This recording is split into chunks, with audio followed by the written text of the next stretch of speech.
Writing here in Rolling Stone, it says Israel lent several antiquities to the White House in 2019, including ancient clay lamps for a White House Hanukkah event.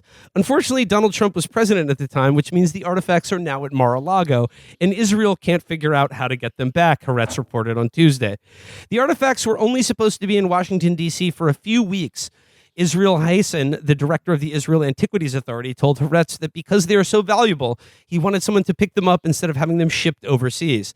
The pandemic derailed these plans, and the artifacts remained in the White House. Israeli authorities learned several months ago that they wound up at Mar-a-Lago. Folks, they said I shouldn't open the Ark of the Covenant.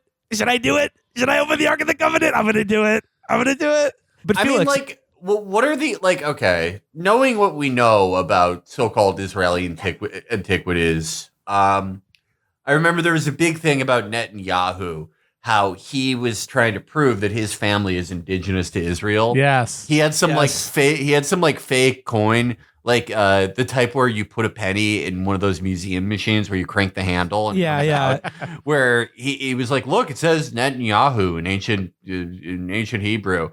And it's like that name like never existed outside of Hungary or Philadelphia until like his family came to Israel. But like there is pretty much no chance that these are both like, you know, ancient Israeli in origin or authentic. Like they're either like stolen like Arab artifacts, or it's like another fake piece of shit. Like it's a Coinstar machine that they say is 7,000 years old. But remember that guy who presented those Thandos gems? Oh, at CPAC. Yeah. Oh my God. At CPAC. That's probably what they're talking about. That guy, one of the CPAC like opening act bombs. Yeah, like one of the guys who would have got taken out by the Sandman. Yeah, but like those stones are probably like in a change jar in Mar-a-Lago.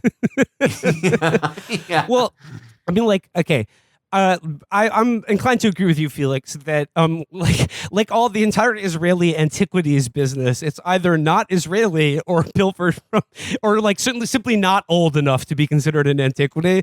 But here's the thing: what are the chances, though? I mean, like Ark of the Covenant, maybe, but what are the chances, though, that in some of these artifacts they are legit, and Trump at Mar-a-Lago now has the ability to conjure a Dybbuk should he observe certain artifacts and relics? Can he conjure a Dybbuk? If he conjured a Dybbuk, it would be kind of like the movie Candyman, where it's like there are these awful, like terrifying, gruesome murders, but just of like the 78th most important person in the FBI. Like not even the Bidens, just like, yeah, Nellie and Bruce Orr, just people he hates that no one even remembers. Probably Jack Smith would be at the top of the Dybbuk hit list right now for Donald Trump. Yeah. The Prague Golem shows up at Gramercy Tavern like fucking Frankenstein.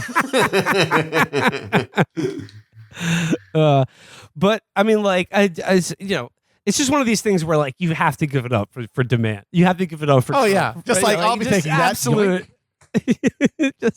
And then, like, once again, whether it is, and look, we've talked about this before on the show. I don't take seriously any of this national security documents at the golf course. It's funny to me, but it's even funnier that potentially that he's doing the same fucking dog and pony show to like dentists and golfers, but with like, I don't know, the original 10 Commandments or something. Mm-hmm.